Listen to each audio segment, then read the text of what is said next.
Self-love is not the goal.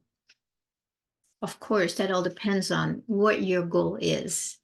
But what I'm usually expressing and sharing here is the waking up process and fully dropping into your divine source energy, your I am identity.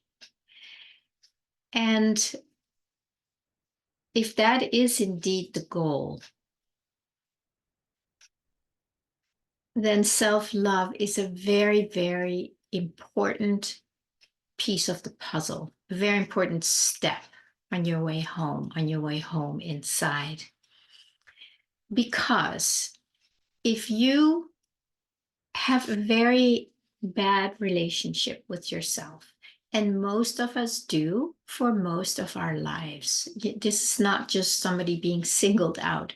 This is something that we've all lived with and tried to remedy if you are aware of it. But for most of us, we go through life beating ourselves up, hating ourselves, resisting ourselves, judging ourselves, shaming ourselves. I've said it so many times, it is so in our psyche, and we have taken it in as if it's reality. And what we do then, we fight it. We fight it. Whatever it is we don't like about ourselves, and most of the time it's simply who we are, then we are in a constant battle with ourselves.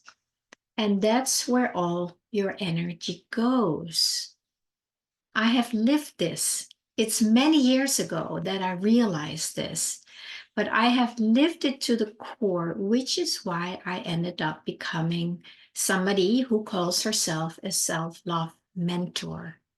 Because it's too painful to keep regurgitating this not loving myself identity. So here's what I've seen happens. We grow up and we do not get the feedback, the acknowledgement, the nourishment, the emotional support, the emotional recognition, and most certainly not the spiritual recognition of who we truly are. And because of that, we create this pseudo identity that we don't like. It's not really who we are. We think there's something absolutely wrong with us and that we're unlovable because of whatever happened to us when we grew up. And the surprising thing is that it's to almost everybody on the planet in maybe different forms and varieties and flavors.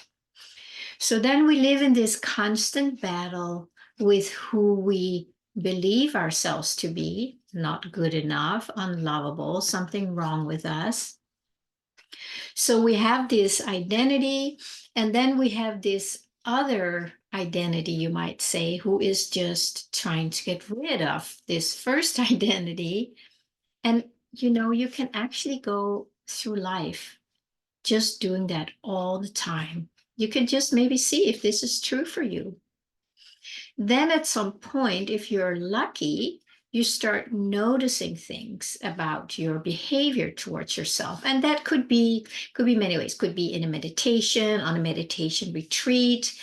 It could be in therapy. I'm a self-love mentor, so we definitely focus on noticing when you're not including and loving yourself. It could be with sacred plant medicine. It could be in an inquiry, can be in so many ways. You suddenly notice what you're doing to yourself. And what happens many times when you notice that, then you also try and resist your behavior towards yourself. So you might judge yourself for judging yourself. It's endless. It literally is endless. And when you see it, most of the time you don't know what to do with it. You may have listened to one of my other videos where I go through what I call the ALL formula, ALL, that stands for allow, listen, and love. And you can also download that little free ebook from my website that goes through those steps. So then you start loving the parts that you have been resisting. You're not trying to get rid of them anymore. So here's the part you don't like, or here's the part that thinks that's something wrong with you. And then there's the part on top of it that's trying to get rid of that. And now you see that behavior and you go, whoa, I don't want to do that anymore, because it becomes so conscious that you actually have a choice now, which you don't have when you're in this battle. There's not much choice. So you're doing this. Now you're able to observe it and you have a new choice. You say, I don't want to do that anymore. So now you start allowing all of yourself to just be here. You invite it in, you feel it, you listen to it, and you start being much more kind to yourself. You start giving yourself what you needed to get when you were growing up, but it didn't happen. Now you are starting to live a life that's much more comfortable because you're not in constant battle with yourself. Very important piece. So that's why I would say the self-love is so essential, so essential. And you cannot skip it, because then you do the spiritual bypass and you're still trying to get rid of something. And then you're trying to go to God, which is up or down or in or out. And this thing is just sitting there, right? So now when you move to the other phase of that, it's still these identities. That's not really who you are, but at least you're able to observe and be mindful of what you have been doing. And now you can be different with yourself. And you can still be mindful that you are treating yourself in a much more loving way, and your life gets better. You know, there might even be ailments that disappear, anxiety, deeply held emotions that are being released that can now pave the way for you in a much different expression. So when I say that self-love is not the goal, unless it is your goal, and if it is your goal because you have lived such a harsh life towards yourself, the not self-love life, the not self-love life, then of course you want some time to just chill out. Just enjoy who you are, who you think you are, we should say.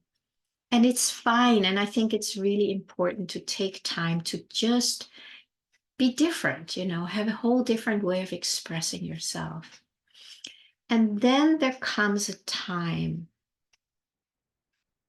where the pull inside is pulling harder.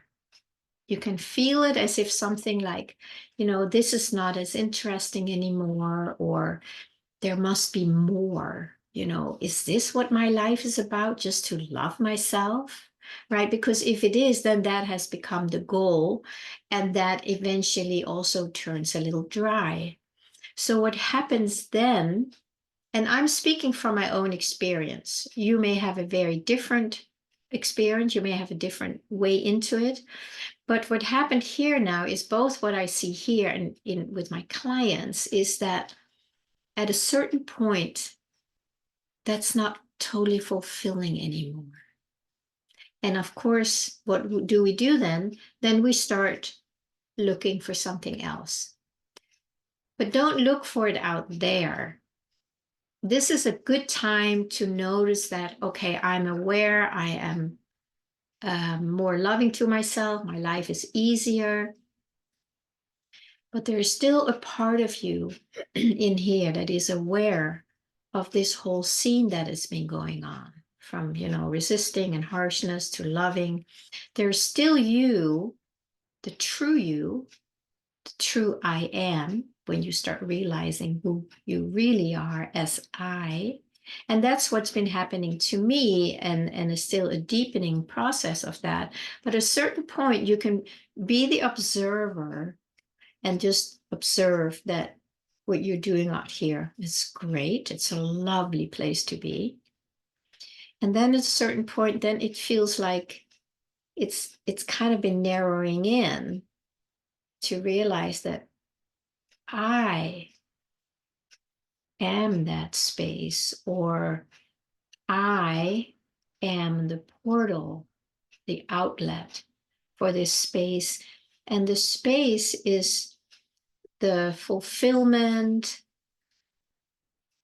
the ease, the grace, the love that comes from your true essence, from your soul. And at, at a certain point, then, you will not give your energy anymore to this outer expression, whether it's loving or not loving. But when you're not loving to yourself and still live in that earlier phase, it's very hard to let go of it. It feels like you have to fix it out here, or to find some resolution to it out here. And of course, the resolution is to love yourself. Then it's taken care of. But then you also need to start finding out, well, what is this love? What is this love? Where is it coming from? What allows me to express love to something that I didn't love before? And that's where I would say the invitation for all of us to also let go of maybe the really good life that is manifested now. It's not that you have to leave it or get rid of it, but it's the attachment, or even more so the identification with that. That's where there's a whole new world opening up. And we don't really know that world yet. So that's when you can start sitting here. I call it sitting in the portal of my divine essence, or of my own divinity. It's like you pull back, sit here, rest here, abide here. And then you just have to open up. Then you become a vessel of willingness, of receptivity, to allow this to show you what it is as you. So the portal, the I am portal, is the portal, the opening for this. Same thing. It's the same thing. That's why when I started seeing that, I had these little, oh my God, it's me. It's really funny. I have a little video on it. It was so amusing, but it was like, oh my God, it's me, it's I. And it happened over and over because I would keep going back into the identity that I had. So it was a new surprise every time. And it was really sweet. Now it becomes more the norm. So I don't get that anymore, but it's a really sweet phase to go through. And so anyway, the invitation, which I always invite you on most of my little videos here, is to just let go of the life, of the world, of the mind, just for a moment. Take a breath in and find this resting place. You don't need to find it. It is here. It's just that your attention has been out there. And now you let go of your attention there and you go inside. And then you sit here and you just sit with an openness, curiosity, receptivity, and really in a space of not knowing what it is, so it can come and reveal itself that it is you. And maybe you'll get a little, oh my God, it's me. So that's why I say that self-love is not the goal, but it is a very essential step that you cannot skip. You cannot bypass it. You cannot let go of something that is lives in such a strong sense of duality. Sometimes some people can. It happens by grace to some people. It really does. I don't know if they need to go back and heal it. I have heard of a few who needed to go back because it was very, very hard, that unhealed identity, started really wreaking havoc on their bodies. And so they had to go back and bring that home. So we don't need to do that because we can do it now. So that's the invitation today. Feel free to comment below if you like it. Feel free to like it, like the video, share it, comment. And you're always I'm always inviting you to reach out to me if you need some support in that. That's kind of really what I love to do. So that's an invitation, and you can find the information on my website. Thank you.